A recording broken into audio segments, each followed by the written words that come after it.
যে ব্যক্তি প্রধানমন্ত্রী হবেন তার মেয়াদ 10 বছরের বেশি হবে না। আমরা আমাদের 31 দফার মাধ্যমে একটি প্রস্তাব জাতির সামনে অনেক আগেই দিয়েছিলাম। সেই প্রস্তাবটি হচ্ছে, যে ব্যক্তি প্রধানমন্ত্রী হবেন তার মেয়াদ 10 বছরের বেশি হবে না। পরবর্তীতে সরকার কর্তৃক গঠিত যে রিফর্ম কমিশন, সেখানে অন্যান্য অনেক দল আলোচনা করেছে, বাট এই কথাটি সর্বপ্রথম বিএনপি করেছিল। এটা ডকুমেন্টেড, কাজেই এটির ক্রেডিটও আমরা অবশ্যই গ্রহণ করতে চাই এবং আমরা ইনশাল্লাহ সরকার গঠনে সক্ষম হলে আমরা অবশ্যই দেশের আইনের মধ্যে এই বিষয়টি প্রবর্তন করব যে একজন ব্যক্তি ম্যাক্সিমাম 10 বছর তার প্রধানমন্ত্রী হিসেবে তার কার্যকাল থাকবে। সম্মানিত উপস্থিতিবৃন্দ, সাংবিধানিক যে সংস্কার অনেক কিছু আছে, আমাদের অনেক কিছু হয়তো করা প্রয়োজন আছে। তারপরেও একটি বিষয় নিয়ে সুশীল সমাজের মধ্যে, সাংবাদিক নেতৃবৃন্দের মধ্যে সহ বিভিন্ন জায়গায় আলোচনা ছিল অনেক সময়, সেটি হচ্ছে সংবিধানের 70 অনুচ্ছেদ। এটি নিয়ে অনেক তর্ক বিতর্ক, ডিবেট, অনেক কিছু ছিল।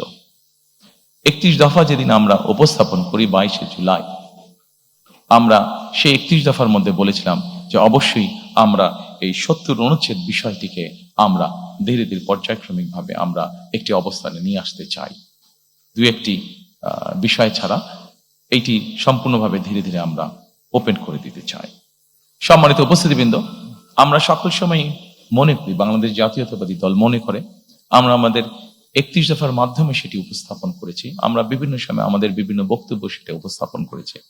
আমরা মনে করি, আমরা যারা প্রতিদিনকার রাজনীতি করি, এই যে সংসদে 300 আসন, এই 300 আসনে যারা সদস্য নির্বাচিত হবেন, তারা প্রতিদিনকার রাজনীতি করছেন।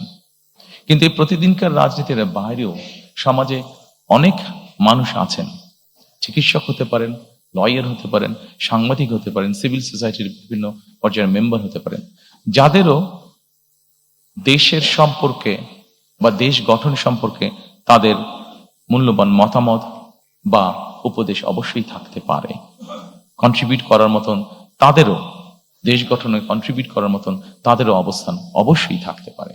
আমরা সেই জন্যই চেয়েছি যে এই মানুষগুলোর মধ্যে থেকেও যারা চান তাদেরকে আমরা দেশ পুনর্গঠন বা রাষ্ট্র পুনর্গঠন প্রসেসের মধ্যে ইনভলভ করার জন্য, এবং সেজন্যই আমরা যখন প্রথম 31 দফা উপস্থাপন করেছি, সেই সময় অন্য আর কোনো দল বলার আগে আমরা সেই সময় বলেছিলাম যে দেশে আমরা উচ্চ কক্ষ, সংসদে উচ্চ কক্ষ প্রবর্তন করতে চাই।